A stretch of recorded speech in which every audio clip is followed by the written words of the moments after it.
Según yo, no va a ser un mensaje largo. Según yo, ¿no? Quiero compartir un mensaje de nuevo, hermanos, de algo que comencé en la escuela dominical el domingo pasado, que ha estado en mi corazón y quiero compartirlo con usted. Sobre nuestra... realmente entender el Evangelio. Quiero realmente, hermanos, que podamos entender y profundizar en el Evangelio. Y el Evangelio trata de una persona y el Evangelio es Cristo, hermanos. Y realmente quiero con todo mi corazón que podamos entenderlo bien. En verdad, yo no tengo ningún problema. A lo mejor usted escucha que iglesias tienen talleres y clases para compartir el Evangelio, enseñan cómo compartir el Evangelio.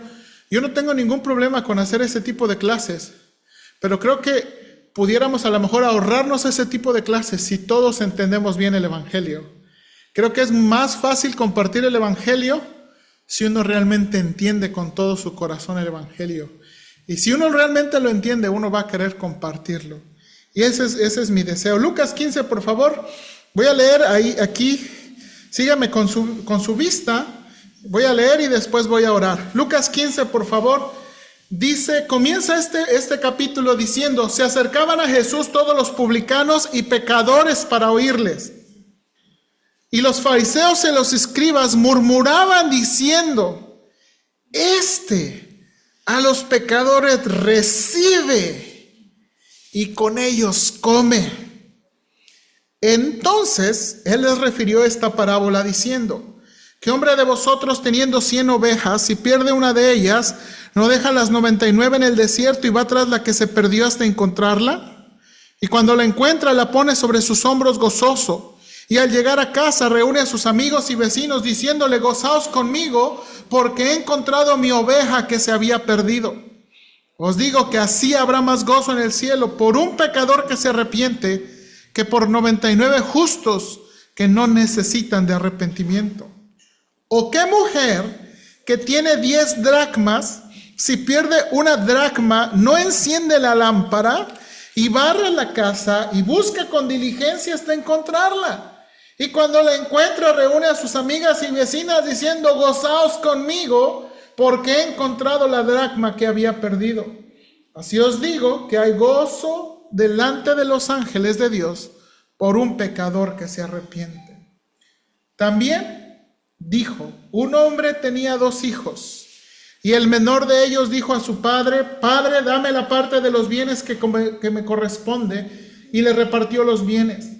Muchos días después, juntando todo, el hijo menor se fue lejos a una provincia apartada y allí desperdició sus bienes viviendo perdidamente.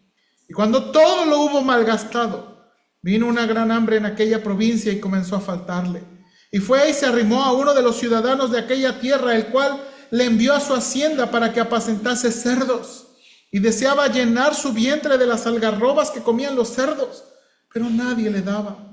Y volviendo en sí dijo, ¿cuántos jornaleros en la casa de mi padre tienen abundancia de pan? Y yo aquí perezco de hambre. Me levantaré, iré a mi padre y le diré, Padre, he pecado contra el cielo y contra ti. Ya no soy digno de ser llamado tu hijo. Hazme como a uno de tus jornaleros.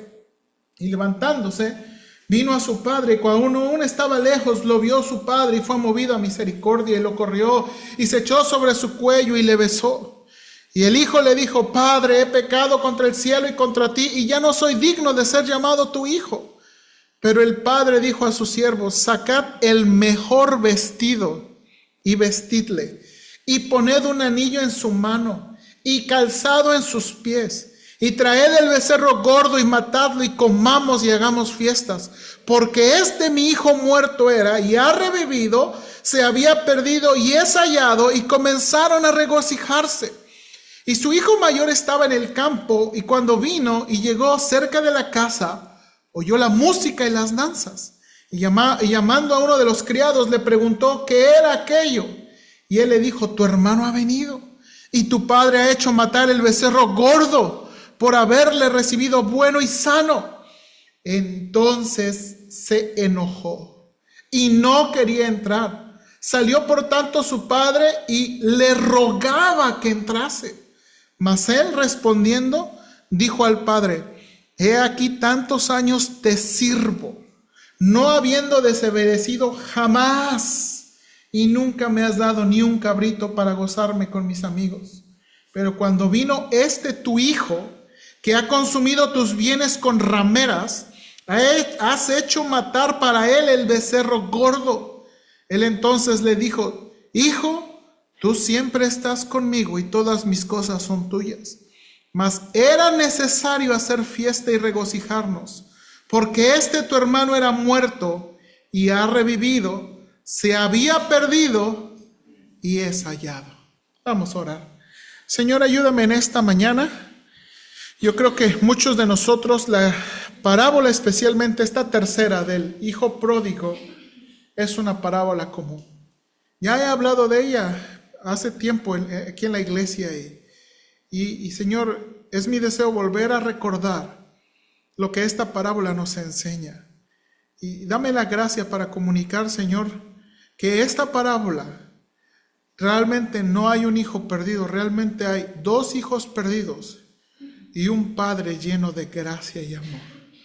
Te pido que me ayudes, Padre, por favor, a comunicar efectivamente. Ayúdame de nuevo con mi torpeza. A veces hay tanto que tengo en la mente y no organizo siempre como quiero, pero ayúdame, Señor, por favor, para comunicar en esta mañana. Por favor, te lo pido en Cristo Jesús. Amén. Hermanos, estas tres parábolas que acabamos de leer en Lucas 15 tienen una relación temática. No sé si usted pudo notarlo. Hay tres cosas perdidas, ¿verdad? Una oveja perdida, una moneda o un dracma. Un dracma era como un denario, perdida, y un hijo perdido. También no sé si notó, pero junto con estas cosas que se perdieron, también está el gozo de que fueron encontrados, ¿verdad? El pastor se gozó por la oveja que encontró, la mujer se gozó por el dracma y el padre se gozó por el hijo, ¿ok? Y la aplicación es muy sencilla, ¿verdad? Si usted se da cuenta, al final de cada parábola, probablemente a excepción de la última, el Señor explícitamente dice que tiene que ver con un pecador que se arrepiente, ¿verdad? Un pecador que se arrepiente. Ahora, hermanos, la audiencia de esta parábola y lo que provoca a Jesús contarla son los fariseos que están ahí escuchándole y que tienen una crítica. Mire lo que dijo versículo 1 y 2. De nuevo, Lucas 15, 1 y 2. Dice: se acercaban a Jesús todos los publicanos y pecadores para oírle. Hermanos, los publicanos son los del SAT del primer siglo, ¿verdad? Son los de la aduana ahí del primer siglo, ¿verdad? Son ellos, hermanos, y pues no sé si a usted le tocó pasar por la aduana o por el SAT o por, ¿verdad? Y para los judíos ellos eran traicioneros, ellos eran traidores, ¿verdad? Por trabajar para Roma, cobrar impuestos y luego robar. Y dice aquí que Jesús se acercaba con los publicanos y los pecadores para oírle. Y los fariseos y los escribas, de nuevo estos religiosos, murmuraban diciendo, y miren sus palabras: a los pecadores recibe y con ellos come. Estas palabras reciben y comen habla de cierto compañerismo, hermanos. Aquí los fariseos están enojados porque Jesús está conviviendo con ellos. Hermanos, la Biblia nos enseña que Jesús pasaba tiempo con estos pecadores y esto molestaba muchísimo a los fariseos, que creían que los pecadores debían venir, creían que los pecadores debían cambiar sus vidas y después gozar de los beneficios de Dios. Los fariseos creían, hermanos, que estas personas, si realmente estaban queriendo venir con Dios, tenían que obedecer la ley y tenían que componer sus vidas, y ¿verdad? Y ellos son los que debían venir. Especialmente, hermanos, la parábola del hijo pródigo, que realmente de nuevo podíamos renombrarla como la parábola de los dos hijos perdidos, o como el hermano Timothy Keller. El hermano Timothy Keller tiene un libro sobre esta parábola. Él le tituló El Dios pródigo. El hermano Keller, ¿verdad? Ya es un hermano que murió. Él cree que este adjetivo, el adjetivo pródigo, debe describir y se describe más al padre que al hijo. Hermanos, ¿qué es pródigo? ¿Qué significa que alguien es pródigo? Bueno, pródigo o pródiga se refiere a una persona que despilfarra sus bienes o recursos sin medida, siendo derrochadora, o alguien que es muy generoso y dadivoso. También describe lo que es abundante o fértil, como una naturaleza pródiga en frutos. Y tiene un sentido legal para individuos que de nuevo, comparten su patrimonio. Y hermanos, si usted se da cuenta, y ahorita vamos a ver, el punto de la parábola no son las cosas perdidas. El enfoque no es la oveja, no es la moneda y tampoco es el hijo pródigo.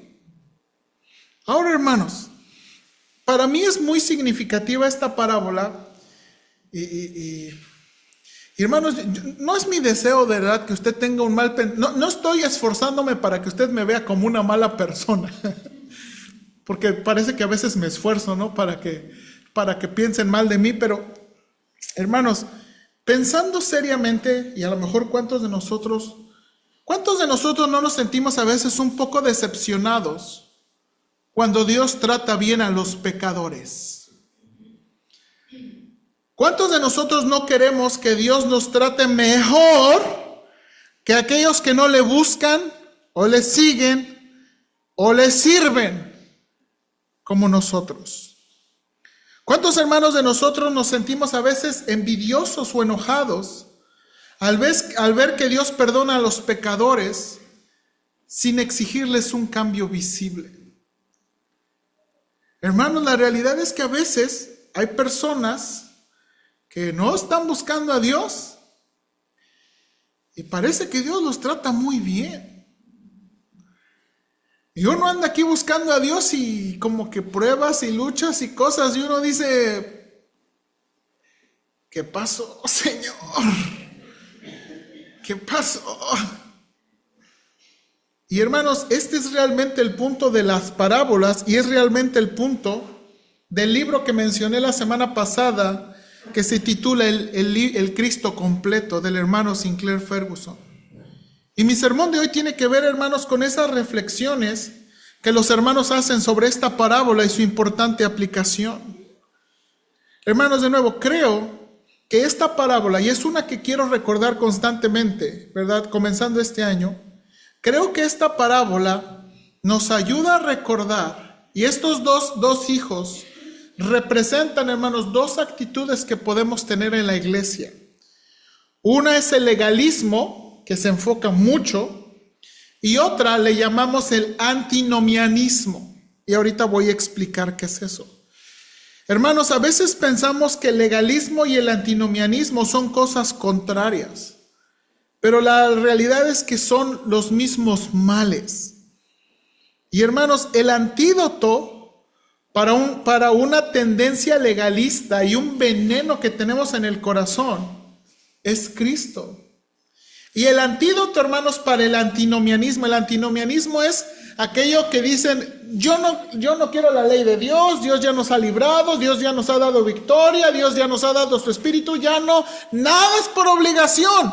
Y tenemos un rechazo a la ley. Bueno, esa aversión a la ley y el antídoto para la aversión a la ley también es Cristo.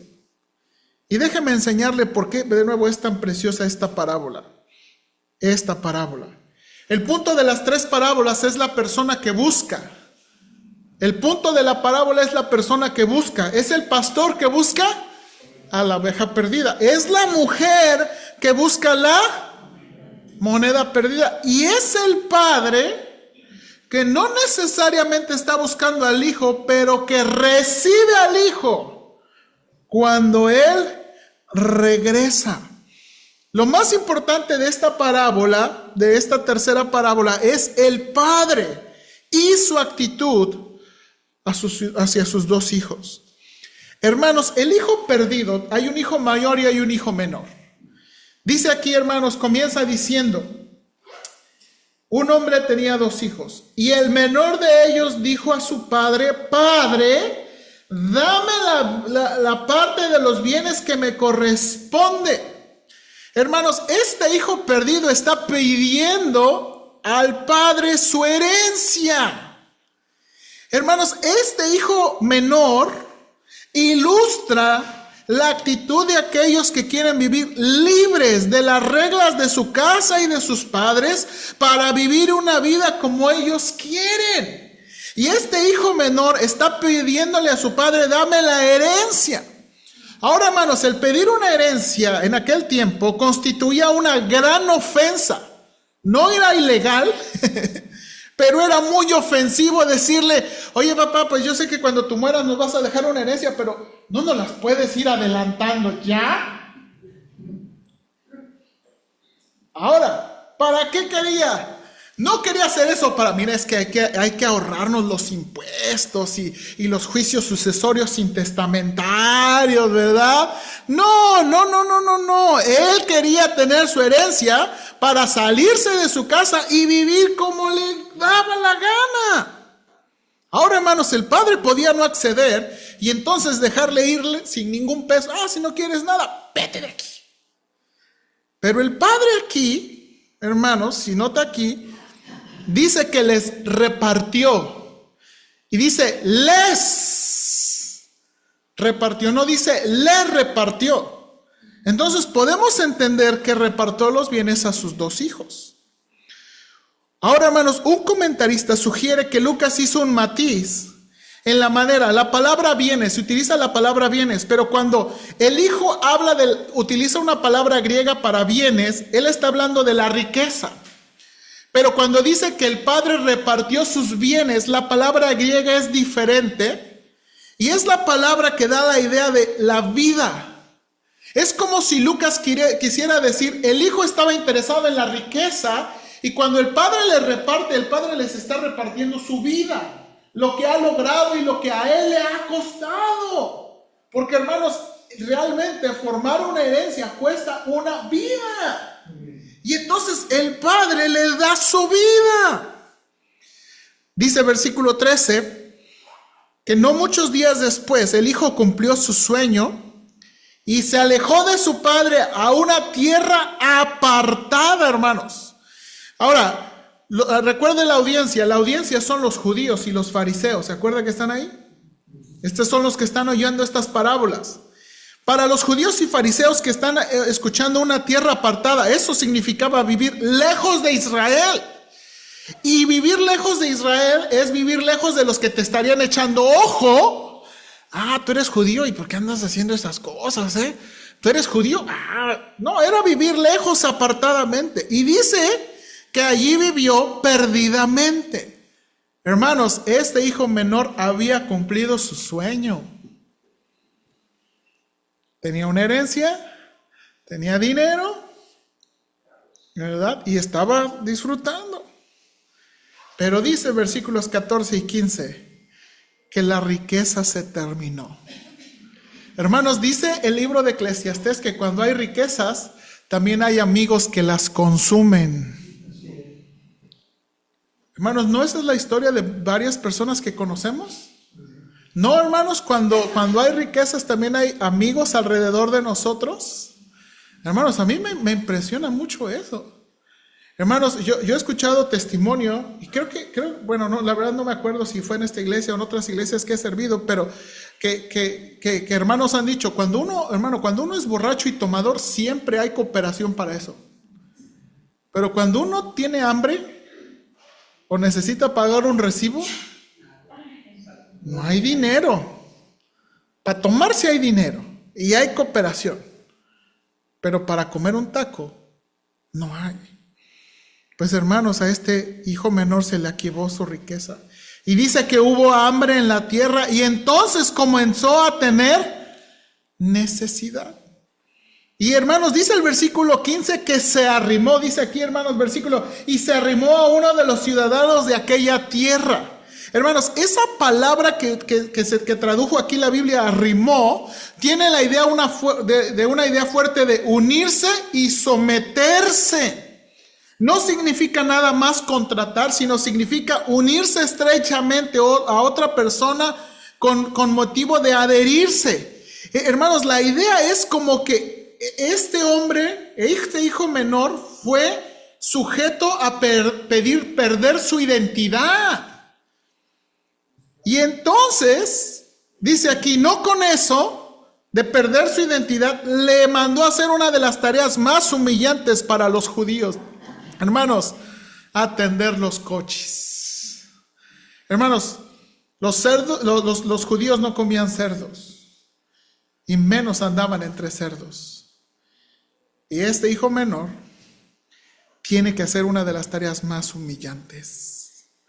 Ahora, hermanos, dice el versículo 16 que la situación llegó a ser tal que este hijo consideró que la comida de los cerdos era buena.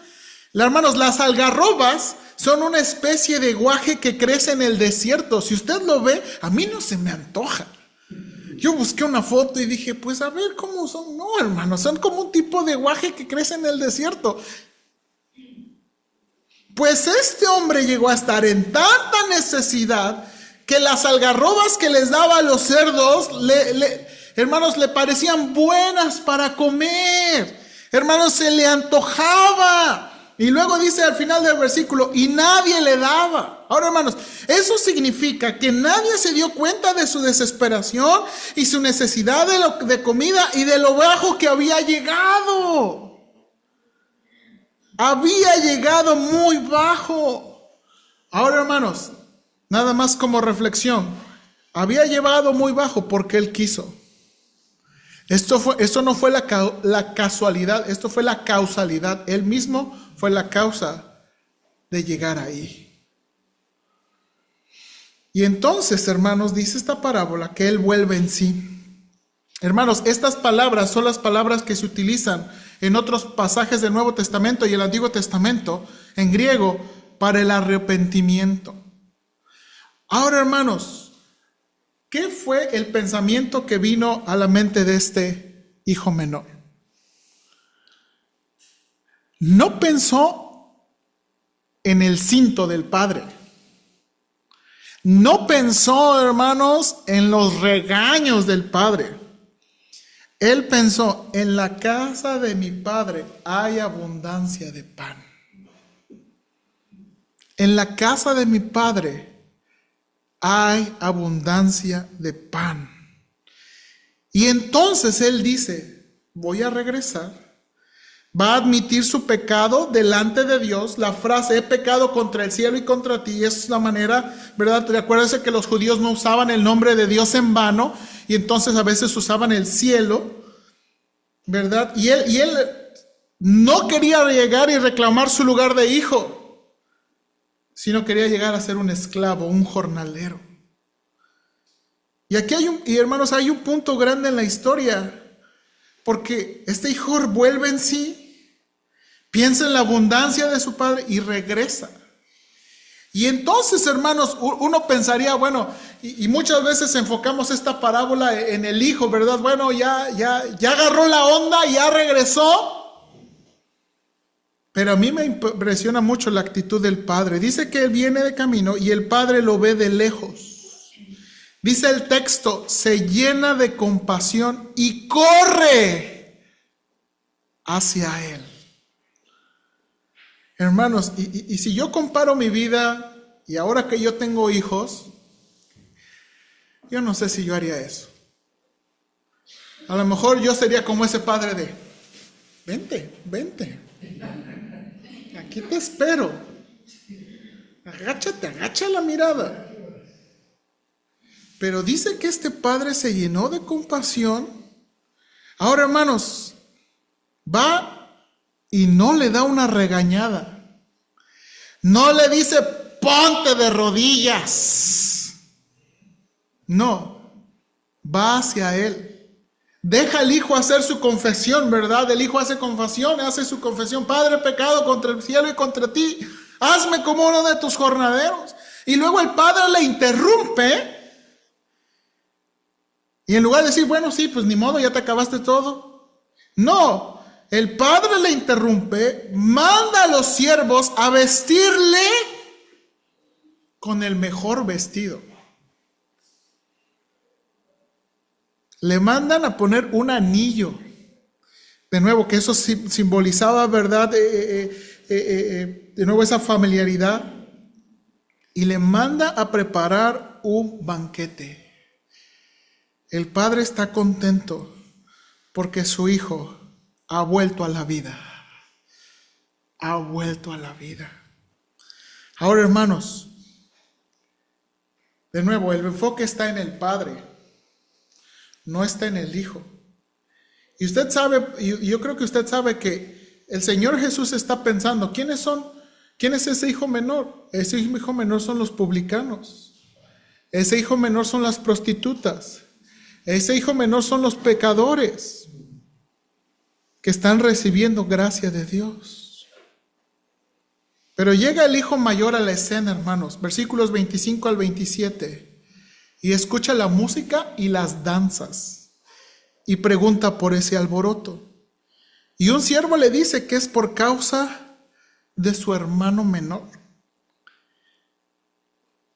Versículos 28 al 30, hermanos, dice que este hijo mayor se enoja y hace su berrinche.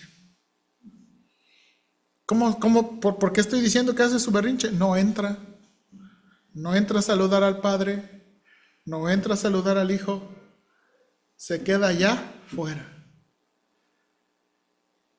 Ay, hermanos, y este podría ser Josué Guzmán. En verdad. Dice el texto, su padre sale y le ruegue que entre para festejar que su hermano ha regresado. Hermanos, entonces el hijo mayor saca el veneno que le consume por dentro. La Biblia de las Américas dice del versículo, mira, por tantos años te he servido y nunca he desobedecido ninguna orden tuya. Y sin embargo, nunca me has dado un cabrito para regocijarme con mis amigos. Y lo que está diciendo es que el padre le debe. Y él se ha ganado el derecho a ser tratado mejor o exclusivamente porque ha hecho lo correcto. Y el hijo mayor se enoja porque el padre está tratando bien a su hermano pecador. Y el padre amorosamente contesta llamándole hijo y le trata de poner en perspectiva todas las cosas. Dijo, todas las cosas que tengo son tuyas. Creo que el hijo mayor nunca se dio cuenta realmente todo lo que poseía. Todo lo que tenía era de él. Y el padre añade, pero era necesario celebrar que este hijo ha regresado. Hermanos, esta parábola toca mucho mi corazón y como dije, esto es fruto también de lo que estoy leyendo en el libro. Hermanos, ¿cuántos de nosotros somos como este hijo mayor? ¿Y sabe, hermanos, cómo podemos detectar este mal? Cuando Dios ofrece su gracia a otros y nosotros lo vemos. ¿Se acuerda de hermanos? Creo que lo que lo ilustra más es la parábola de los obreros de la viña, ¿se acuerda? El Señor contrata a unos obreros para trabajar, ¿verdad? Unos a las 9, otros a las 12, otros a las 3. Hermanos, a la última, ¿verdad? La última hora, algunos piensan que los contrató a las 5 y iban a salir a las 6. ¿Pero qué se los contrató 5:30 de la tarde para salir a las 6? O sea, trabajaron media hora, 1 hora, pero ¿qué tal si los contrató 5:45? 15 minutos. Ahora, hermanos, ¿se acuerdan? Lo que está pasando hermanos, si la Biblia no nos dijera, si los primeros, los que contrató, ¿verdad?, a la primera hora, si los que contrató a la primera hora no hubieran visto cuánto les pagó a los de la última, no hubiera pasado nada. No hubiera pasado nada, pero los primeros vieron cuánto les pagó a los últimos y por eso se enojaron. Por eso tuvieron esa mala actitud. Hermanos, ¿y cómo saber que somos como el hijo mayor? Cuando Dios trata bien a otros y lo vemos, es el momento que podemos detectar el veneno que sale de nuestro corazón. Señor, ¿por qué los estás tratando tan bien?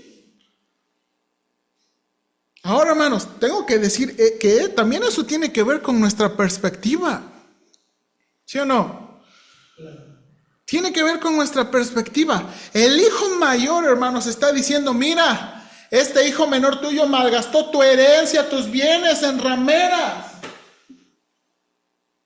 ¿Cómo le consta? ¿Le consta?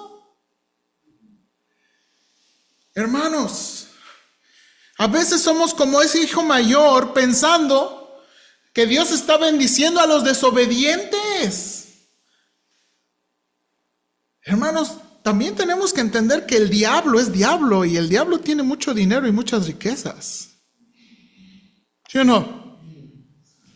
Hermanos, no debemos pensar que Dios bendice a los desobedientes y que Dios les está dando, cuando lo que los desobedientes están gozando es la misericordia de Dios. Porque el diablo también tiene mucho dinero y le puede dar mucho dinero a las personas. Hermanos, este es el temperamento legal, el hijo mayor. Y este temperamento legalista tiene muchas facetas. A veces se manifiesta en nuestro servicio a Dios. Otras personas con dones inferiores, menor experiencia, menos preparación, reciben cargos en la iglesia y a nosotros nos pasan por alto. Por eso le digo que podría ser Josué Guzmán. Josué Guzmán estaba en 4º año y le ponen a un capitán de 2º año. Yo tengo aquí 4 años, ¿qué te crees?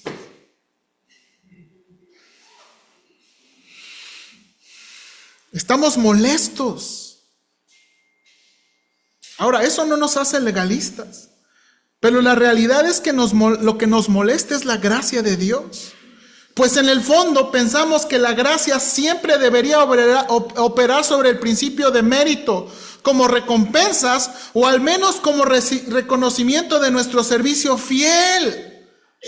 Hermanos, muchos de nosotros pensamos que Dios tiene que tratarnos conforme nosotros estamos haciendo. Pero después de todo, ¿no se debería dar mucho al que es fiel en lo poco? Dice el hermano Ferguson, toda forma de envidia, toda codicia de aquello que Dios ha dado a los demás, toda mirada a la distribución de dones de parte de Dios, como si se relacionara con el desempeño y no con su placer y gozo paternal, están infectadas con este mal. A fin de cuentas, significa que nuestra percepción de la identidad y el valores personales se ha mezclado con el desempeño y su reconocimiento, en vez de estar fundamentada en Cristo y es una gracia inmerecida. Esta también es una forma sutil de legalismo. La gracia de Dios hacia los demás funciona como un potente imán, hermanos, que saca el legalismo que hay en nuestras almas. Hermanos, y le digo que me pega tanto porque yo quisiera que usted y yo comenzáramos este año motivados correctamente. Motivados correctamente. Y de verdad no estoy haciendo un esfuerzo por pensar mal, hermanos, pero estas vacaciones yo sí disfruté mucho. Pero yo vi a muchas personas que no andan viendo con el Señor y el Señor no les está tratando mal. Y la verdad yo pensé, Señor, nada más dales un coscorrón. Dales. Tantito. Para que agarren la onda. Y de veras, hermanos, pero de nuevo Dios me recuerda mucho esto. Que Él quiere motivarnos no por su ira y su juicio, sino por su bondad. Ahora, hermanos, el hijo menor volvió en sí pensando en la bondad de Dios. Hermanos, Dios quiere usar su bondad para regresarnos. Dios quiere usar su bondad para regresarnos. Y hermanos, es su bondad, es su amor. Muchas veces, hermanos, tenemos un problema en nuestra mente que hacemos a Dios un ogro o un hombre que está directo para enjuiciarnos y azotarnos. Pero Dios quiere que tengamos la imagen de un Dios bueno, de un Padre. El hermano Timothy Keller cree de nuevo que cuando este padre ve a su hijo viniendo de fuera, probablemente comenzó el hábito de salir cada día y esperar que regresara. Y esperar que regresara. Y esperar que regresara. Hermanos, es la bondad de Dios que quiere ayudarnos a volver en sí. A volver en sí. A volver en sí. Es la bondad de Dios. Ahora, hermanos, el peligro es que si despreciamos esa bondad, hermanos, lo que está llevando a la gente al infierno no es la ira de Dios, sino el desprecio a su bondad. Hermanos, lo que está llevando a cristianos a caer en lo más bajo y lo más horrible es el desprecio a la bondad de Dios. Eso es lo que está llevando a los cristianos lejos. El despreciar la bondad de un Dios que si nos arrepentimos nos perdona así. Así.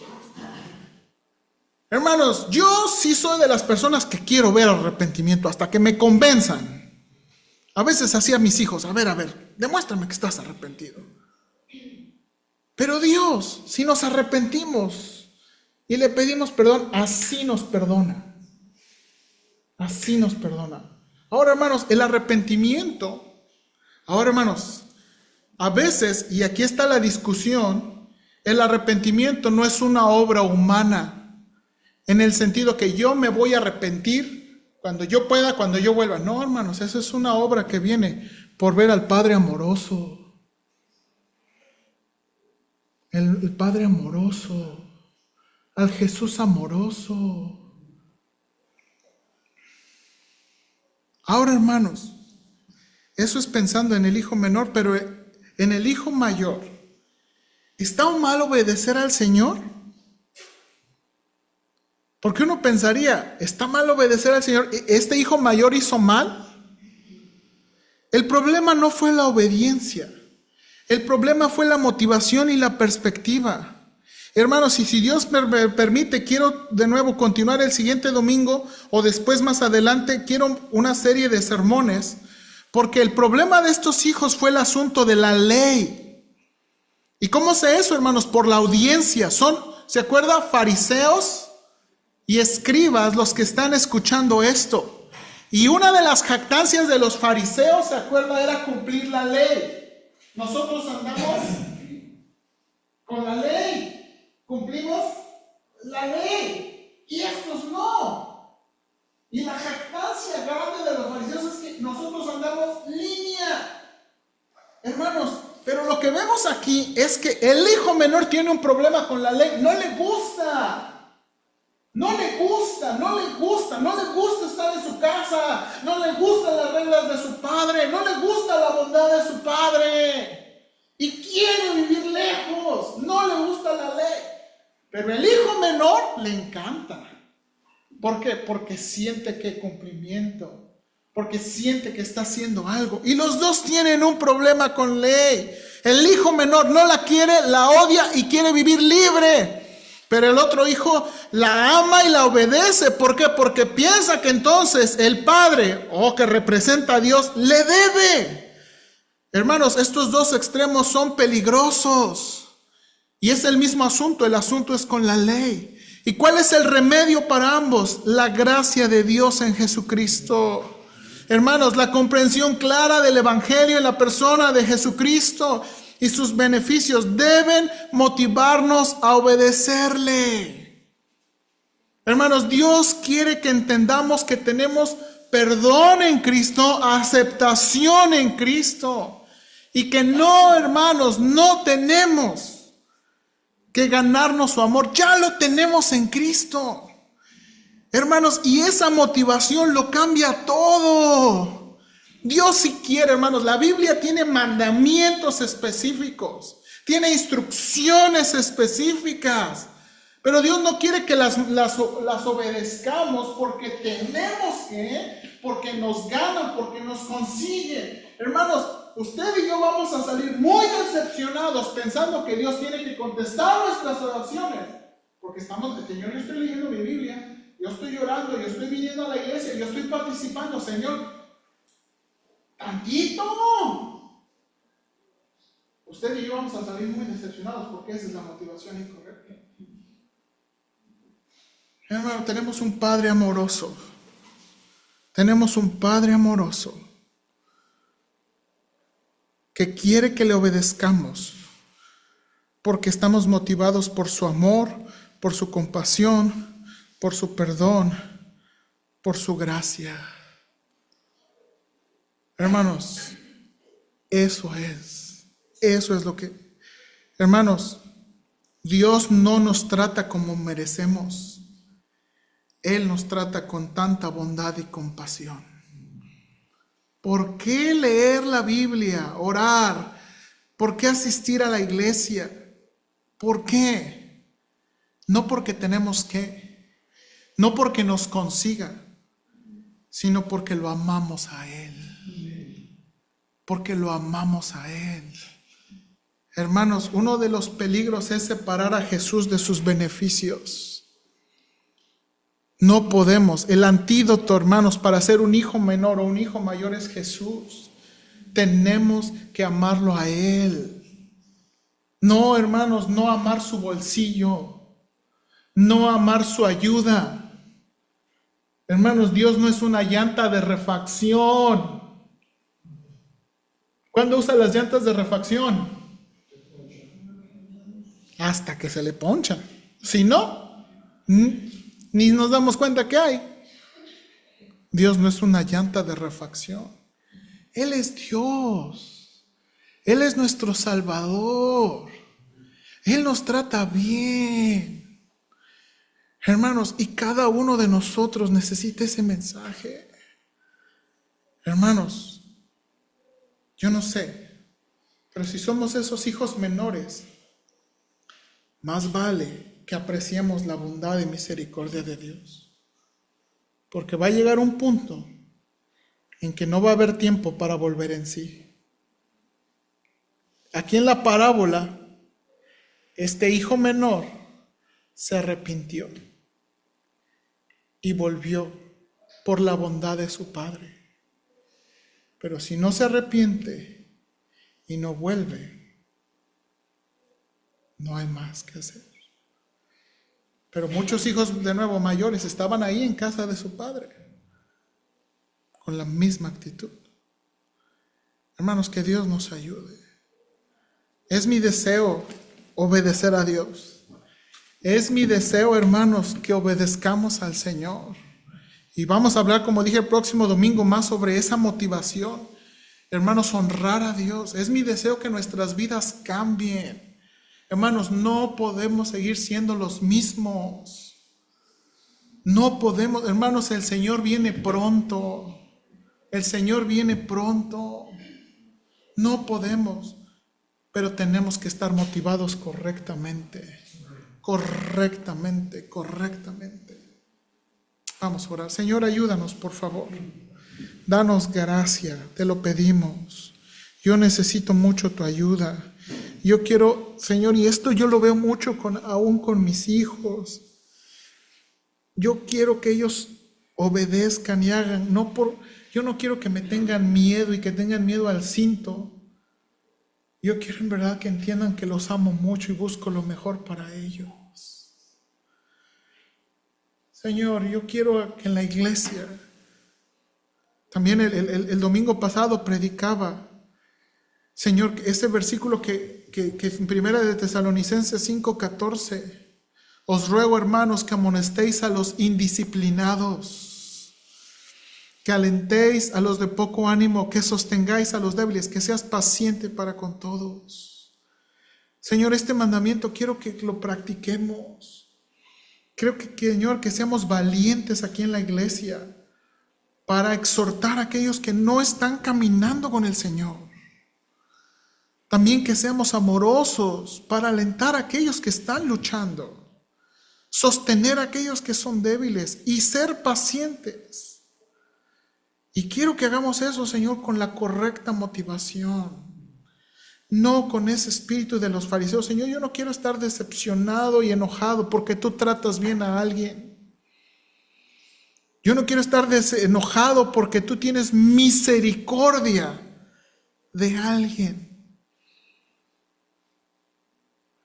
Señor, ayúdanos, por favor. Quiero obedecerte y amarte porque te amo. Quiero obedecerte, quiero que mi vida cambie, Señor, porque te amo.